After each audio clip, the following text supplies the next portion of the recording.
মূর্খ লোকের সাথে কখনো তর্ক করবেন না, কারণ তারা আপনাকে তাদের পর্যায়ে নিয়ে যাবে। নিজের ভাই বোন ছাড়া অন্য কাউকে বড় অঙ্কের অর্থ ধার দেবেন না, তাতে সম্পর্ক নষ্ট হবে। ভাই বোনের কাছ থেকে অর্থ ফেরত না পেলেও অত কষ্ট হবে না, কারণ সেটা আপনার আপনজনই খেয়েছে বলে কিছুটা মেনে নিতে পারবেন। কিন্তু অন্য কারো কাছ থেকে অর্থ ফেরত না পেলে দুঃখের সীমা থাকবে না। বন্ধুর প্রশংসা পেয়ে কখনো আনন্দিত হবেন না, কিংবা শত্রুর সমালোচনা দেখে কখনো বিচলিত হবেন না, কারণ দুটোই মূল্যহীন। মনে রাখবেন, সবসময় পৃথিবীতে কেউ ব্যস্ত না। আসলে সবকিছু নির্ভর করে গুরুত্বের উপর। তাই যে আপনাকে গুরুত্ব দিচ্ছে, আপনিও তাকে গুরুত্ব দিন। তাহলে জীবন সুন্দর ও উপভোগ মনে হবে। কারণ অনুপ্রেরণার জন্য কখনো অপেক্ষা করবেন না, কিছু একটা শুরু করুন। সুযোগের জন্য কখনো অপেক্ষা করবেন না, সুযোগ তৈরি করে নিন। মনে রাখবেন, স্বার্থ বিনা কেউ সুযোগ দেবে না। সবাই সফল হবে না, এটা মেনে নিন। সফল তো তারাই হবে যারা এর পিছনে লেগে থাকে। সেটা হতে পারে অর্থ কিংবা সময়, অথবা অর্থ ও সময় দুটোই। কখনো নিরাশ থাকবেন না, সব সময় হাসার চেষ্টা করুন। মনে রাখবেন, হাসিই আপনার একমাত্র সাইনবোর্ড, আপনার ব্র্যান্ডিং। অপরের কাজ দেখে কখনো তাকে অনুকরণ কিংবা অনুসরণ করার চেষ্টা করবেন না। মনে রাখবেন, সফল কোনো লোকই অন্য কারো মতো নয়, সবাই তার নিজের মতো।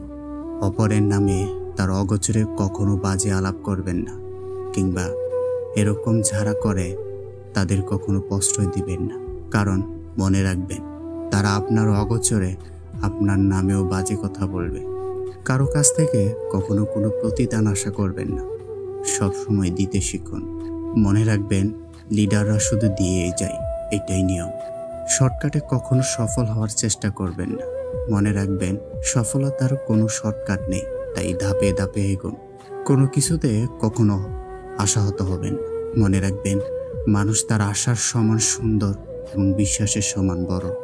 বন্ধুদের কখনো অশ্রদ্ধা করবেন না, সবসময় সম্মান করবেন, তাতে সম্পর্ক মজবুত থাকবে। ফলে যে কোনো বিপদ আপদে পাশে পাবে। কখনো কাউকে ভালো কাজে নিরুৎসাহিত করবেন না, সবসময় উৎসাহ দেওয়ার চেষ্টা করবে। তাহলে তাদের কাছে সম্মান ও মর্যাদা পাবেন। নিজেকে কখনো বড় বা সর্বশক্তিমান ভাববেন না। মনে রাখবেন, সৃষ্টিকর্তা ছাড়া পৃথিবীতে অন্য কেউ কখনোই বড় কিংবা সর্বশক্তিমান হতে পারবে না। ভাই বোনদের কখনো ঠকাবেন না। মনে রাখবেন, তারা আপনাকে তাদের মতোই ভরসা করে, বিশ্বাস করে। মা বাবাকে কখনো কষ্ট দিয়েন না।